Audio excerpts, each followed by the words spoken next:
Graça e paz, meus amados irmãos. Se você gosta das pregações do pastor Cláudio Duarte e não quer perder nenhum vídeo novo ou live do pastor, já clique aqui embaixo no botão inscrever-se. Assim, te avisaremos sempre que tiver um vídeo novo ou live do pastor Cláudio.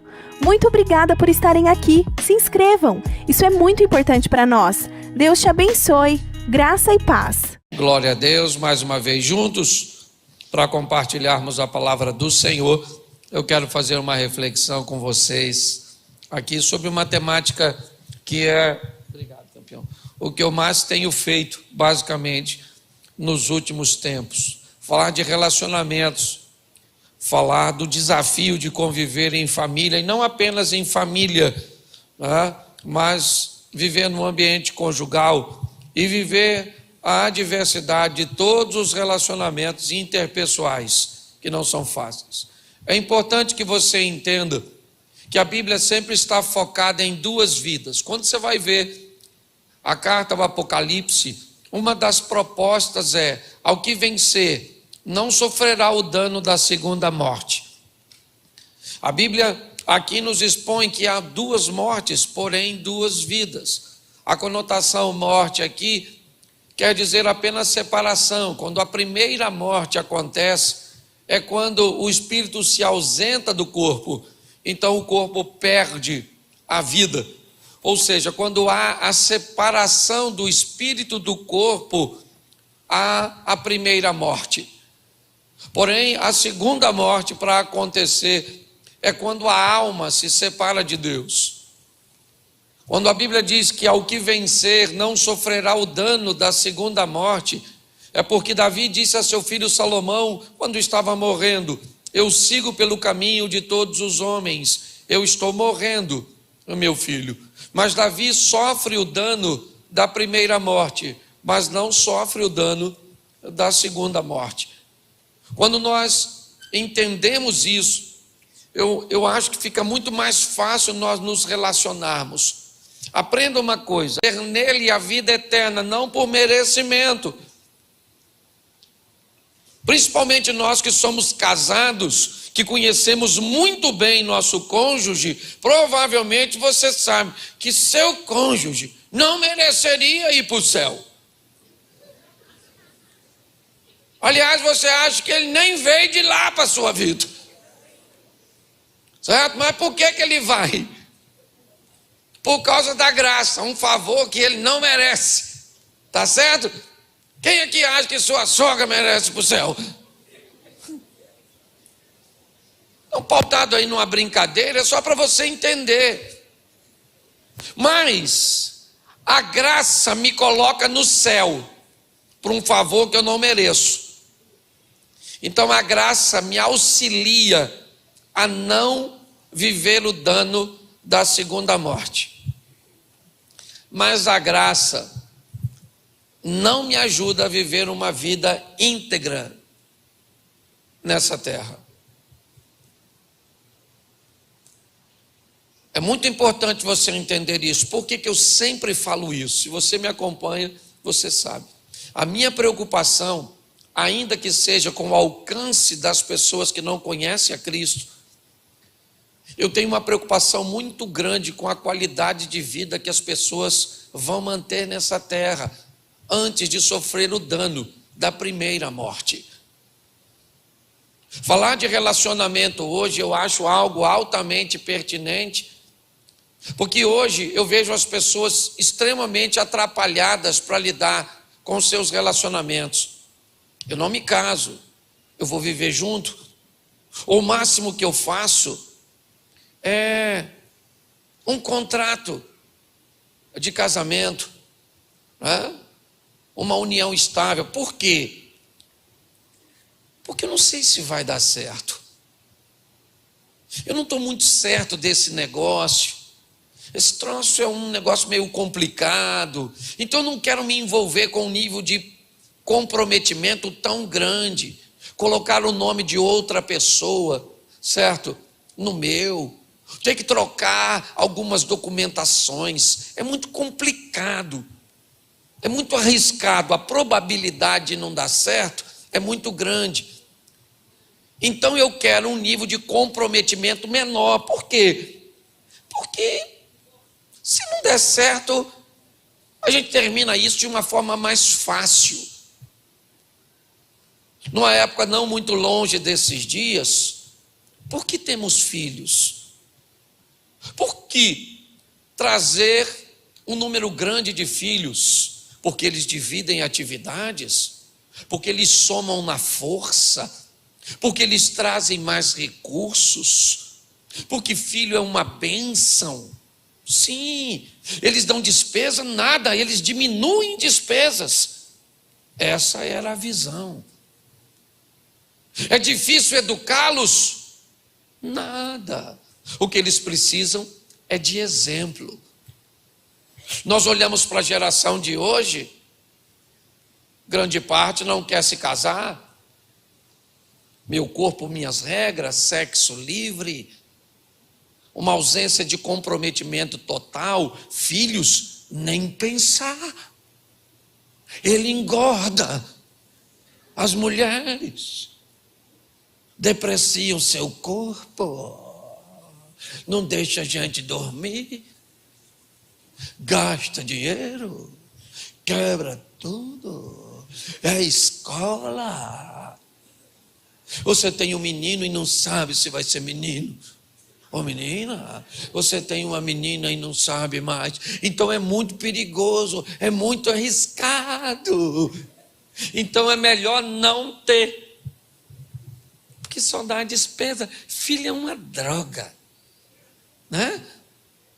Amizade, que amizade o quê, gente? Amigo é os dentes, de vez em quando morde a língua. Tem amigo nada, pastor, eu ando sozinho nessa vida. Cheguei aqui só e vou embora só. Você pensa que eu estou brincando? Mas numa escala muito maior do que você pensa, a maioria das pessoas estão vivendo desse jeito. Talvez não falem disso. Talvez não externam isso verbalmente, mas é nesse estilo. Não caso, não tenho filhos, não tenho amigos, vou ficar dentro de casa o melhor ou maior parte do tempo que eu puder, eu vou comprar de casa, eu vou receber em casa, certo? Eu não quero me relacionar. Por quê? Porque se relacionar é para gente madura. Porque se relacionar é realmente algo que pede maturidade. É assim que funciona. É isso que eu quero mostrar para vocês hoje, rapidamente.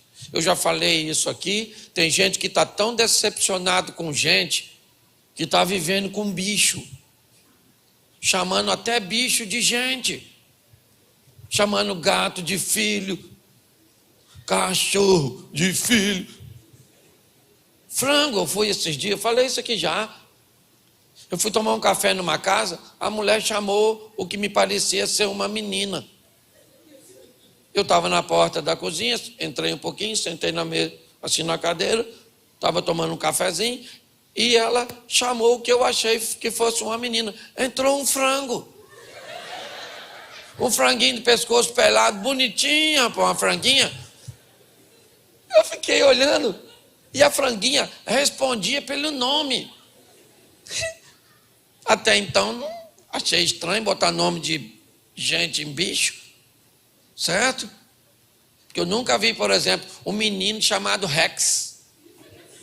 Ninguém faz o contrário, ainda que daqui a uns dias vai ter, certo? Mas o mais interessante foi que ela falou: olha, pastor, minha filha. Quando ela falou que o frango era filho dela, eu já queria saber onde era o ninho dela. E por que é isso? Você está rindo, mas é sério. Está assim de gente que não quer mais viver com ninguém porque se aborreceu com alguém. Porque depositou nas pessoas um nível de expectativa equivocada. Sabe? Não quer ter mais amigo, não quer mais se casar, não quer mais ter sócio, não quer mais ter nada, não quer mais nada nessa vida. Então morre. Porque você veio nessa vida para viver em sociedade. E o que você precisa? Aprender a viver. Eu vou te dar só algumas dicas para ver se você melhora. Sabe qual é o primeiro? E falar para crente sobre isso é horroroso. Porque dá uma dor na consciência. Quando você diz que tem gente ruim, tem não, pastor, todo mundo é bom. Nossa, você ainda está nessa? Que todo mundo é bom? Eu conheço tanta gente ruim. Pastor, mas eu me sinto culpado quando penso assim. Eu não, já estou livre. Tem uma Austrália que eu falo, isso é ruim demais, mano. Tem gente que eu não recomendo nem para ir para o inferno. Se o diabo me pedir referência, eu falo, leva não, que isso vai atrapalhar o inferno, hein? Vai ficar mais quente do que tu pensa. Cuidado que você pode estar rindo de você. Então escute só. Se nós aprendermos a viver assim, qual é a minha preocupação? Gente, por favor, eu sei que pessoas bondosas, amorosas, sabe, gostariam que todo mundo fosse legal e fosse bom, mas não funciona. E qual é a minha grande luta? É que pessoas que começam relacionamentos achando que todo mundo é bom, terminam relacionamentos achando que todo mundo é, e não. Esse que é o problema. Nem todo mundo é bom e nem todo mundo, e tu é que precisa identificar. Pastor, não quero. Então caia nos laços. Case com o filho das trevas. Tem uma só que veio do inferno. Tem um sócio que é o próprio Satanás. Isso. E já você não quer mais viver que ninguém. Sabe quantos anos você vai estar? 80 anos morando sozinha. Entendeu? Sabe? A velhinha do 71, do Chaves. É mais ou menos isso. Então o que a Bíblia diz? Deixa eu te dar uma direção, que senão virá autoajuda. E não é esse o propósito. Salmo 133 diz assim: ó, quão bom e agradável viverem unidos os irmãos. É como óleo precioso sobre a cabeça, o qual desce a barba de Arão, desce para a gola das suas vestes. É como o orvalho de Hermon, que desce sobre os montes de Sião, e ali ordena o Senhor a sua bênção e a vida para sempre. Onde tem bênção e vida para sempre? Na barba do Arão? Não. Onde tem vida e bênção para sempre? Nos montes de Sião? Não. Onde tem vida e bênção para sempre? Onde há união. Deus ordena a bênção. É o que o texto está dizendo.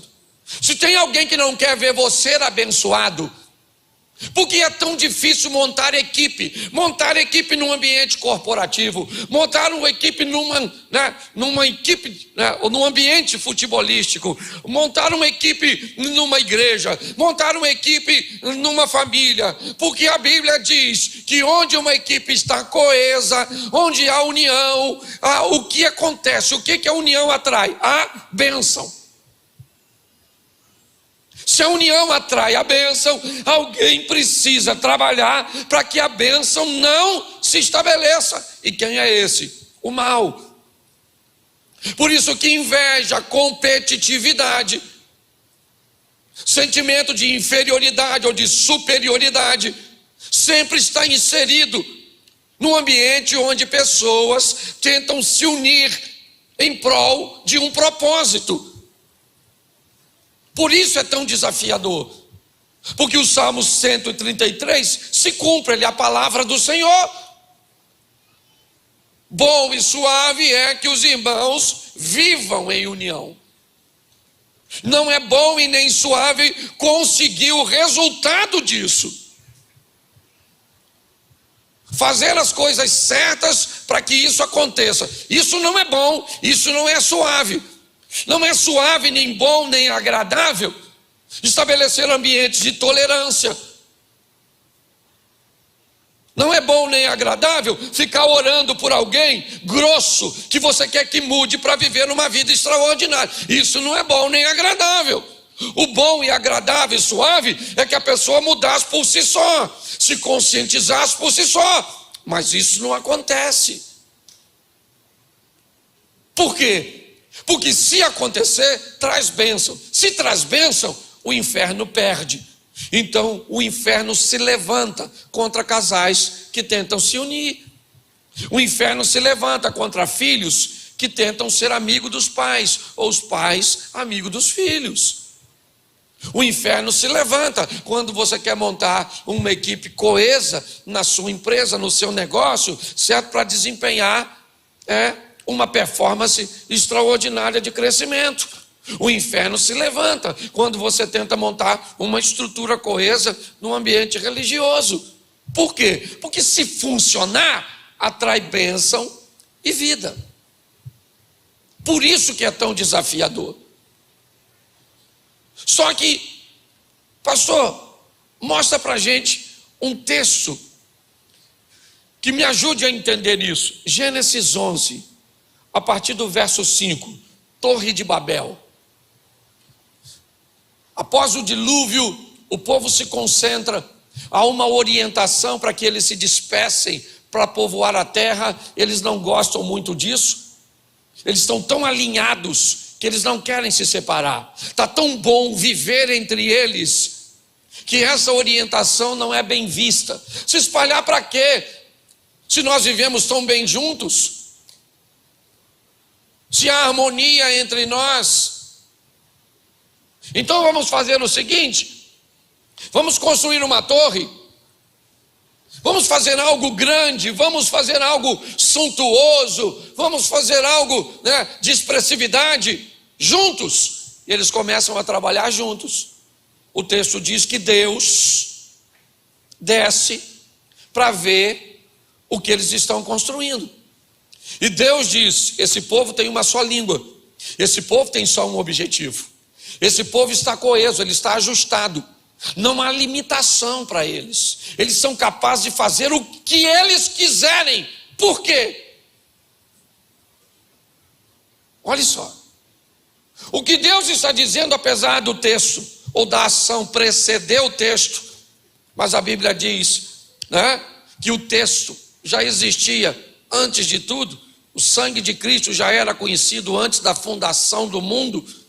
Então, quando olhamos para isso, as regras já estavam estabelecidas, ainda que não estivessem escritas. Então, o que a turma da Torre de Babel está vivendo é uma bênção e vida. Apesar do texto estar no Salmo, eles já estão vivendo antes. Deus vem e diz: olha, não há limitação para eles. Eles são capazes de fazer o que quiserem. Mas por quê? Eles são limitados, eles são homens. Mas não é por causa disso, é porque eles estão unidos. E se eles estão unidos, sobre eles estão as bênçãos e a vida. É assim que funciona. Por isso que sua casa não funciona. Por isso que um casal não consegue falar o mesmo idioma. Por isso que um quer comprar uma televisão e outro quer comprar uma geladeira. Por isso que um quer viajar para a praia e outro para o campo. Porque se tiver união, meu irmão, a bênção de Deus se estabelece. É assim que funciona. Esse é o grande desafio.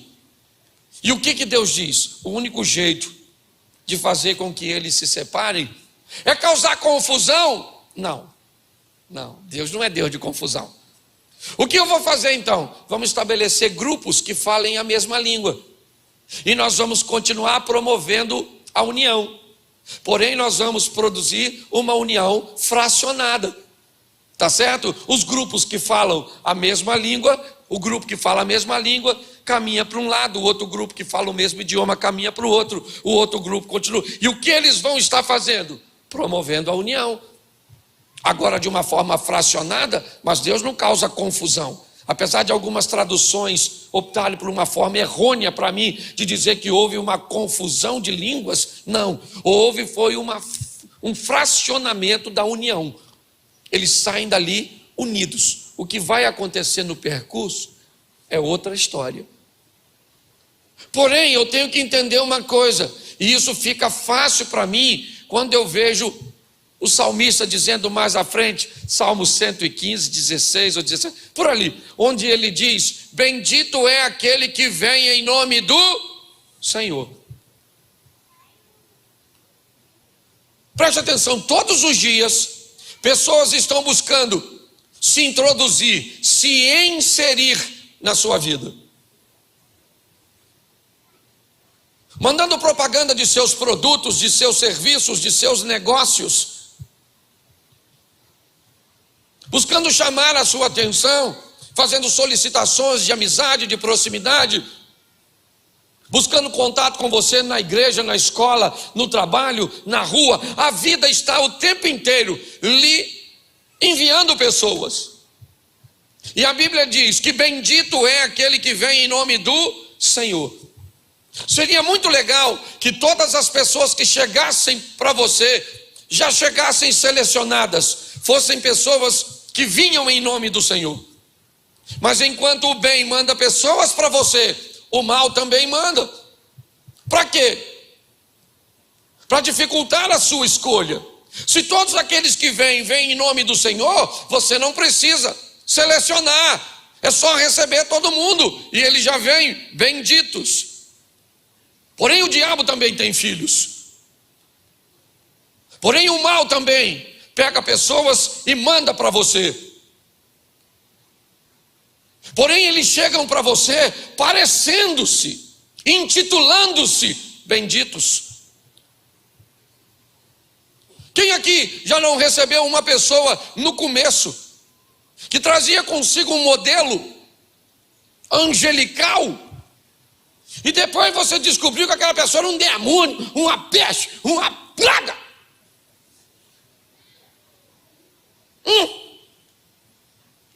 Seja quem for, um amigo, um namorado, um noivo, um sócio, porque quando chega tem que parecer com aquele que Deus mandou.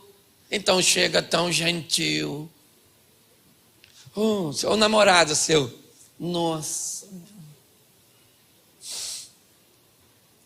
eu acho que o céu perdeu um habitante. Você é um anjo. Sério? Nossa.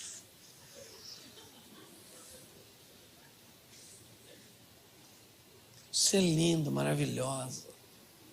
Tudo de bom, sonhei com você. Aí o que é que você pensa? Deus purinho.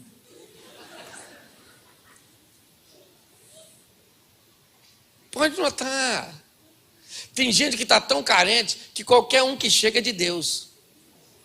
Esse dia o cara falou assim: pastor, olha só, Deus é bom de pastor. O cara falou comigo que se eu der 100 mil para ele me paga 25% de juros por mês. Pastor, isso é 25 mil. Eu vou vender minha casa. Vendeu. O cara sumiu. Levou o dinheiro dele todo. Aí veio me contar, porque eu só soube disso depois. Pastor, o cara parecia vir do céu. Falando que vai pagar 25%. Enquanto o sistema não paga um.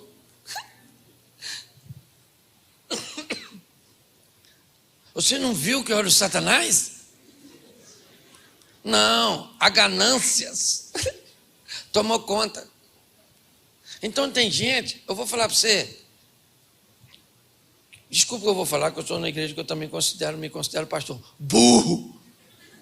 Tem uns jumentos que não está diante dos seus olhos, está diante dos seus olhos. O cara é lindo, mas não gosta de trabalhar. Ah, vou casar com ele. Comer o quê, filho? Comer o quê? O bicho é discípulo do Batman, é homem morcego. Ele é lindo. Lindo. Então, tá fácil demais enrolar as pessoas. A Bíblia diz: bendito é aquele que vem em nome do, e chega gente que não vem em nome do, E você tem que descobrir, supervisionar, observar. Antes de perguntar quem é a pessoa, pergunte: quem mandou você? Fala agora. Isso. Não é? Veio de onde? Pare e pense. Por quê, pastor? Porque presta atenção nesse texto. E aí eu entro na exposição. Jonas. Livro de Jonas, capítulo 1, verso 3. O capitão do navio está lá maneirão para fazer uma viagemzinha de Jope até Tarsis. Está ele lá preparando seu navio, um cara maneiro, fez aquela viagem diversas vezes com segurança, sua tripulação, certo?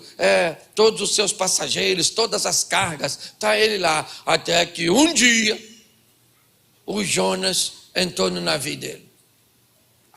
Ele não notou, mas o Jonas entrou. E você sabe o que vai acontecer com o navio dele? Diga para mim. Vai acontecer o quê? Me ajude aí uma pregação interativa. Fala assim: vai afundar. Nossa, uma preguiça. Você já afundou. Nossa, eu acho que você está lá embaixo já. O barco do cara vai afundar. Ele é profeta? O capitão do navio? Ele desobedeceu a Deus? O que ele fez de errado? Deixou Jonas entrar no barco dele. Está assim de Jonas por aí, filho. Querendo entrar na sua casa. Esse dia uma mulher falou comigo assim: pastor, preciso desabafar. Eu falo: pode falar, querido. Pastor, uma amiga minha, pastor, um encarne comigo. Sabe, isso aqui fere. Comia no mesmo prato, ia para minha casa. Pastor, o senhor não sabe o que aconteceu? Eu falei: sei. Ela falou: o quê? Eu falei: está tendo um caso com o seu marido. Nossa, pastor, quem falou para o senhor? Eu falei: a vida. A vida já me avisou. Entendeu? Pois é, pastor, e agora? Eu falei: agora, querida, chora.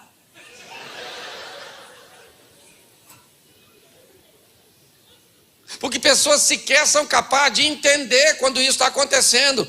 Às vezes você leva um amigo para sua casa, seu amigo, que você pensa ser seu amigo, começa a ficar de olho na sua mulher. Sua mulher, se ela for uma mulher decente, equilibrada, ela não te fala isso explicitamente. Sabe como é que ela vai falar? Amor, não gosto muito desse cara não. Traz mais ele aqui não. Menino, ele é meu amigo desde a infância. Traz não, filho. Não gosto dele, sabe? Acho que ele não tem um comportamento muito bom. O cara fala: você persegue meus amigos. Quando vê, sabe o que ele faz? Vem me procurar, pastor. O cara pegou minha mulher, pastor. Aí às vezes a mulher está perto, porque é uma mulher decente. Acabou caindo numa cilada. E aí eu falo: menina, ele falou, aí ela fala assim: pastor, cansei de avisar ele. Cansei de avisar ele. Sabe o que ele fala? Avisou nada, mentira dela. Avisou no idioma dela. Você está rindo, mas está assim, ó.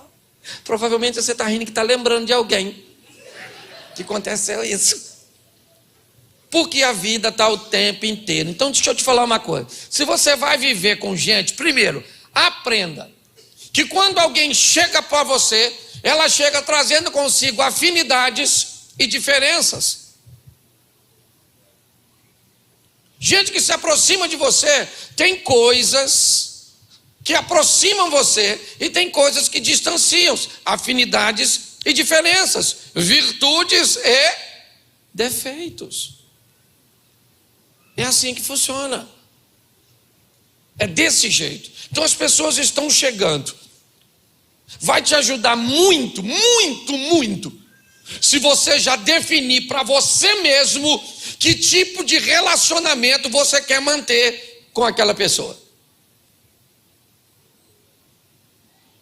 Tem um tipo de relacionamento que você não tem quase opção nenhuma, com os parentes. Aquela turma que você não escolhe, você herda. Aqueles irmãos que foi seu pai e sua mãe que fez. Nossa, você olha e fala, Senhor, só eu que saí bom.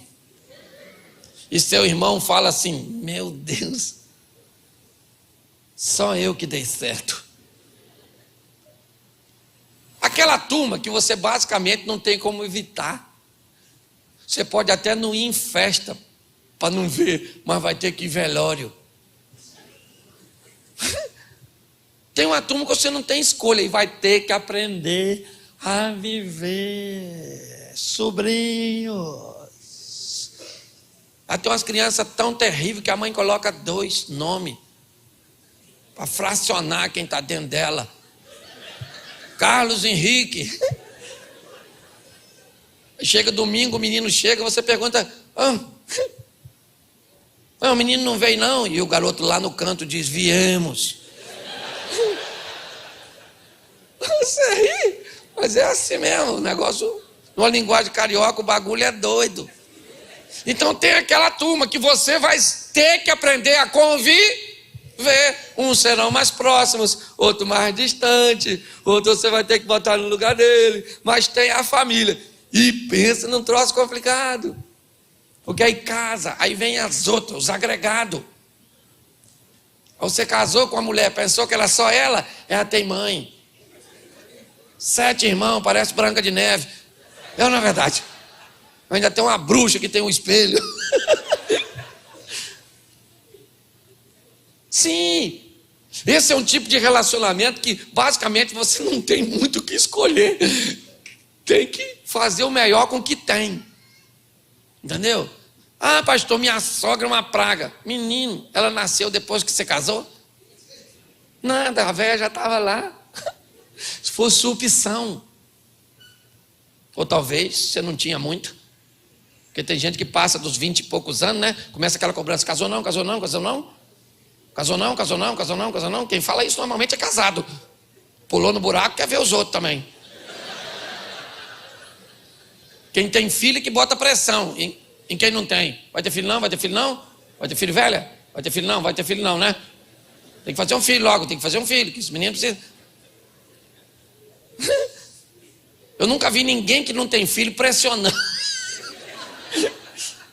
É só a turma que já pulou no buraco e quer ver os outros lá dentro, é ou não é? Então cuidado, não ser dos apelos, cuidado, tenha maturidade para fazer as coisas. Então, o primeiro relacionamento é esse, você não tem muita opção. Separei 5, certo? Segundo relacionamento é o de amizade, aqueles que você vai escolher. Aí você já tem opção. Com quem eu quero, que tipo de amizade eu vou ter. É só um colega? É um amigo? É alguém que vai ter acesso à minha intimidade? Eu começo a selecionar, certo? Por exemplo, você precisa de um critério muito grande, quem vai casar com você. Gente, até que a morte separe, é tempo. O pessoal está demorando a morrer, nossa. Esse ano fiz 30 anos de casado. Minha mulher tem uma saúde irritante, irmão. As pessoas não escolhem direito a pessoa que vai dormir com ela todo dia. Pastor, ela se transformou. Transformou nada, só se revelou. Já estava lá, já era das trevas. Aqui você estava sem comunhão com o Espírito. Quando esse anjo caído chegou. Aí você casou, e agora? Agora! Joelho no chão, leva, Senhor, leva. Certo? Fazer o quê? Até que a morte o separe, tem que chegar para alguém. Você está rindo, mas é sério. Então, que tipo de relacionamento eu quero ter? Eu tenho que entender. As pessoas chegam, os familiares chegam e não tem muita opção. Eu vou ter que conviver com eles, com muita sabedoria, porque às vezes são pessoas muito próximas, né, a nível familiar. Mãe, por exemplo. Uma das mulheres que mais causa problema no casamento dos outros não é a amante, é a velha. O cão chupando manga. Você acha que a mulher mais perigosa do casamento é a outra? É a sogra. Não estou falando mal de sogra não, que eu gosto muito de sogra. Gosto mesmo, irmão. Certo? Eu gosto tanto de sogra, se minha mulher deixasse, eu tinha mais de uma. Mas a mulher não deixa, eu vou ficar com a só. É brincadeira. Certo? Mas escute só. Desafiador viver, por quê? Porque normalmente, para grande parte das mulheres, o menino é sempre uma criança. Pastor, minha vida acabou, pastor. Quando meu menino casou. Sério, menino, casou novo? Não, pastor. Ele está com 49 anos.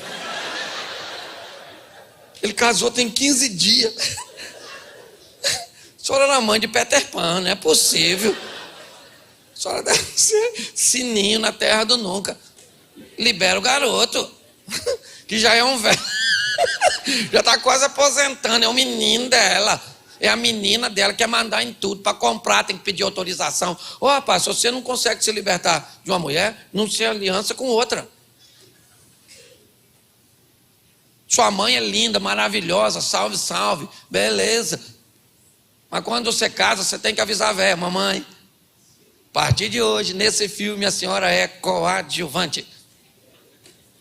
Aquela é a principal. Morri. Morre nada, ninguém quer essas velhas do outro lado não, meu louco. Nem o bem, nem o mal. Deixa eu mudar aqui, que senão eu falo demais. Num ponto só. Mas, gente, critério para escolher. Tá certo? Bom, eu preciso ter critério para escolher pessoas que vão entrar nos meus negócios, que vão entrar num ambiente corporativo, onde eu desempenho minhas funções, de onde eu trago meus recursos. Eu vou ter que aprender a lidar com isso. Nesse ambiente, eu vou ter que lidar com gente altamente mais capacitada do que eu. Eu vou ter que lidar com pessoas menos capacitadas do que eu, mas mais bem posicionadas do que eu. Quantas vezes você no ambiente corporativo não tem que conviver com, principalmente se as empresas forem de ambientes familiares. Muitas vezes você tem um chefe que não sabe nada, você sabe 1000 vezes mais do que ele, e vai ter que ter uma sabedoria dos céus para aprender a lidar com aquela anta. Então é assim que funciona. Nós estamos inseridos num ambiente, né, que os relacionamentos interpessoais fazem parte o tempo inteiro da nossa vida. Sabe? Eu vou montar um negócio, então eu preciso de sócio. Sócio é uma bênção, desde que eu saiba escolher. Pessoas às vezes dizem: eu não gosto de sociedade, mas somar força com gente que é forte em áreas que você é fraco é excelente. Às vezes você é um ótimo profissional, desempenha, oferece serviços e produtos extraordinários, mas é péssimo em gestão. Por que não unir forças com alguém que não tem a sua capacidade tão grande, produtiva, mas é apto? Por que não colocar na sua equipe alguém que muitas vezes tem um nível de comunicação extraordinário e pode somar? Por quê? Porque nós temos esse estigma da sociedade. Sociedade não é boa, sociedade é ruim, porque lidar com pessoas que são fortes em áreas cujas quais eu sou fraco, pessoas que trazem para mim ou para a minha vida coisas diferentes, é complicado. Há sempre um teor de ameaça em tudo isso. Então eu queria te dar algumas dicas que eu acho que pode te ajudar a manter, ou pelo menos continuar mantendo relacionamentos. O meu medo é esse, é de pessoas ficarem frustradas e dizerem: acaba o culto, eu vou embora. Por quê? Porque a igreja só dá confusão. Eu não vou mais em festa nenhuma, eu não vou mais em lugar nenhum, eu vou ficar antissocial. Por quê? Porque todo mundo é ruim? Não, não é porque todo mundo é ruim, é porque você foi irresponsável num ambiente seletivo de relacionamento. Então, primeiro, aqui, identifique a pessoa. Quem é? É fulano de tal. Então beleza, chegou na minha vida, chegou. Olhei um pouco mais de perto e selecionei ela. Me parece que ela cabe no meu convívio. Me parece que ela cabe na minha vida. Onde? No mundo dos negócios, talvez. Nos relacionamentos de amizade, talvez. No ambiente afetivo, no que diz respeito à intenção conjugal, talvez. Eu identifico a pessoa. É muito liberado para ter acesso. Tem que passar no seu crivo. É assim que funciona. Então identifique a pessoa, certo? Segundo lugar, determine a área.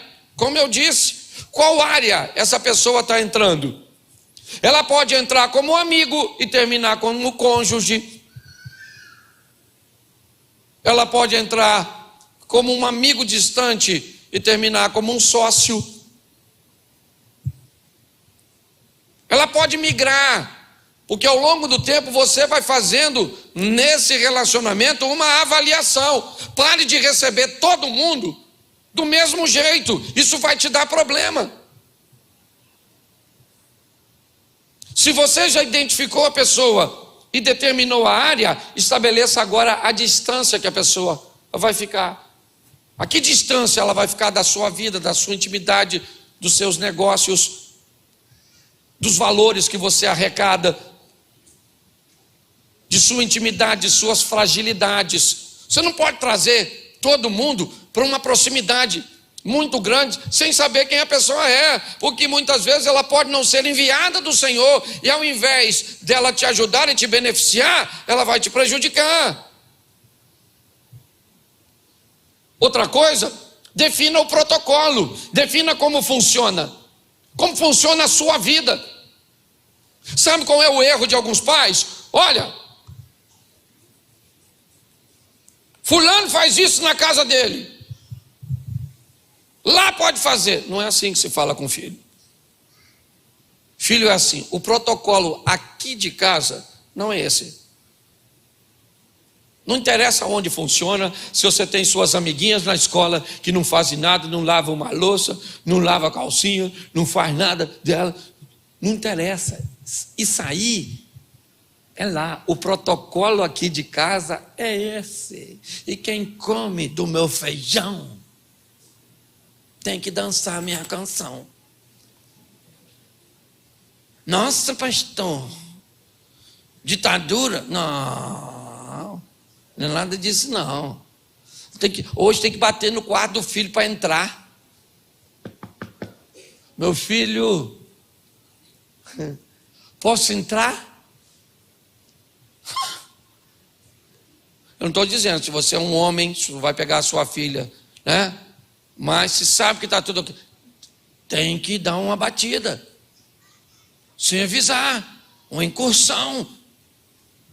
Entendeu? Está lá muito quietinho lá dentro, chega assim perto da porta.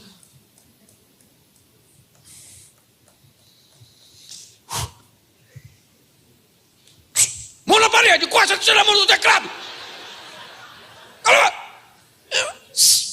Criminoso. Até que prova o contrário. Nossa, pastor, não pode fazer isso. Ah, não pode fazer não, fizeram comigo. Na hora de eu fazer, não pode mais. Ah, aqui ó. Vai mandar na casa dos outros, na minha mando eu.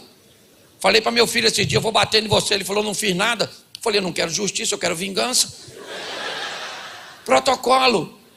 Tá namorando, seu namoradinho ficou nervosinho, te empurrou. Ô, Stallone, chega aí. O bagulho aqui é doido. Não me empurra não, meu filho. Porque se eu deixar você me empurrar, você vai para a próxima fase. Entendeu? E na próxima fase, quando você dormir, eu jogo água fervendo no seu ouvido. E vou para a cadeia ou você vai para o cemitério, miserável. Pastor, o senhor está ajudando a matar os outros, estou ajudando nada. Estou estimulando você a dizer para a pessoa qual é o seu protocolo. Todo dia, meu irmão, pessoas que lidam com você estão testando sua liderança, procurando saber se você é forte ou fraco. É assim que funciona. Ah, meu marido me xinga. seu marido te xinga. A mulher falou uns troços que eu não posso nem falar aqui. Manda ir para lá, ir para cá, ir para aquilo outro. Eu falei, o seu marido manda a senhora.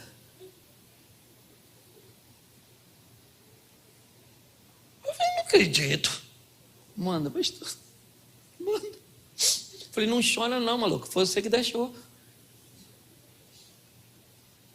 E o que você faz? Eu mandei também, pastor. Então tá chorando de quê? Falei, querido, não era para mandar ele ir. É o dia que ele falasse isso pela primeira vez, você ligava para a sua família. Ô pai, dá um pulinho aqui. Isso.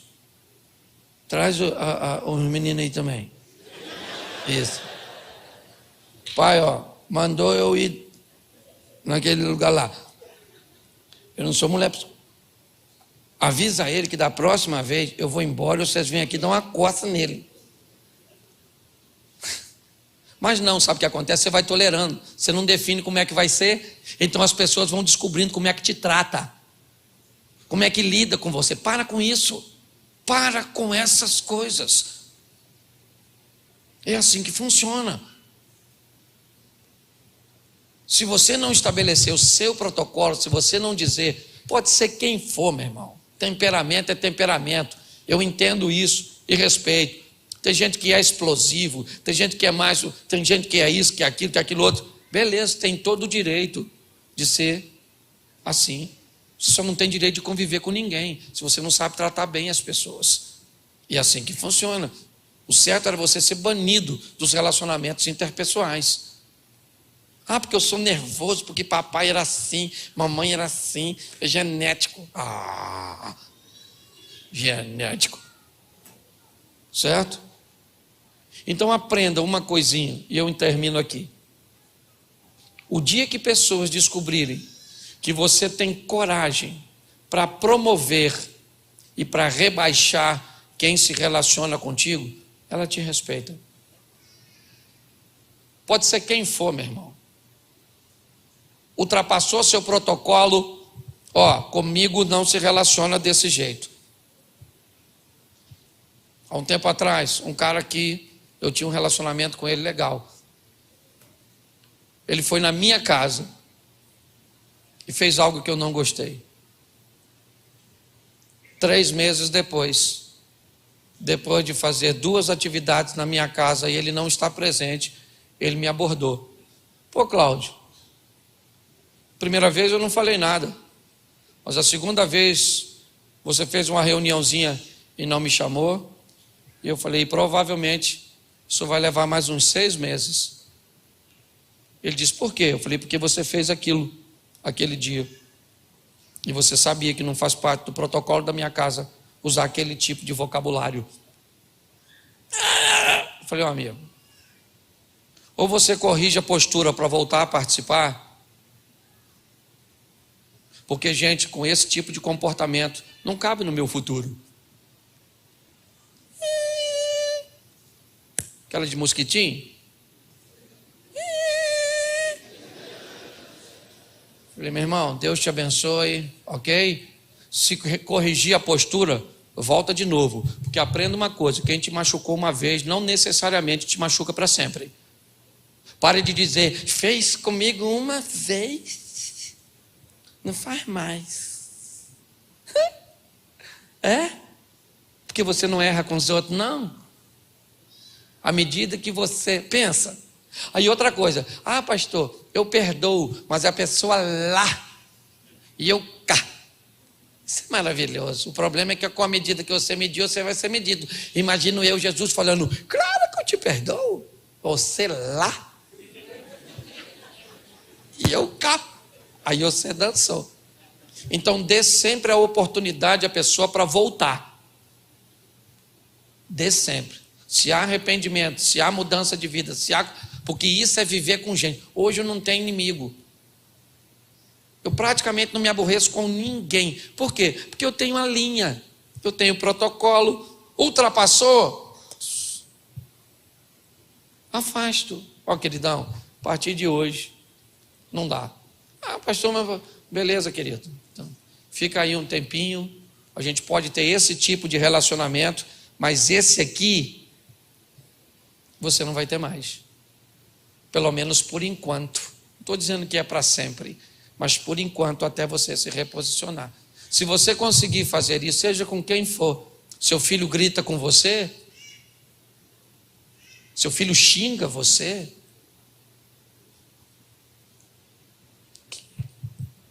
por que é que ele faz isso? Ah, mas agora você deu a ele condições e permitiu que ele fizesse tanto tempo isso, que ele acostumou. Pois é, deixa eu te explicar uma coisa. Se você não corrigiu de forma correta, crescente, paulatina, sabe? Você permitiu que um comportamento se instalasse. E agora não adianta espancar, botar de castigo. Você tem que estabelecer um processo para desfazer aquilo que você fez, seja com quem for. Por que eu estou falando isso para vocês? Porque para ser salvo você não precisa de nada disso. Para ser salvo você precisa crer em Cristo. Você vai morar no céu. A minha preocupação é se sua estadia aqui vai ser um inferno. É disso que eu estou dizendo. Porque você vai demorar a morrer. E talvez sua vida fique tão ruim aqui que você vai desejar a morte. E não faz sentido. E isso, quem te dá não é a graça. Isso, quem te dá é a palavra. E como foi falado aqui, né, na administração da campanha, na administração da oferta, é botar em prática. É isso, é sair daqui para praticar.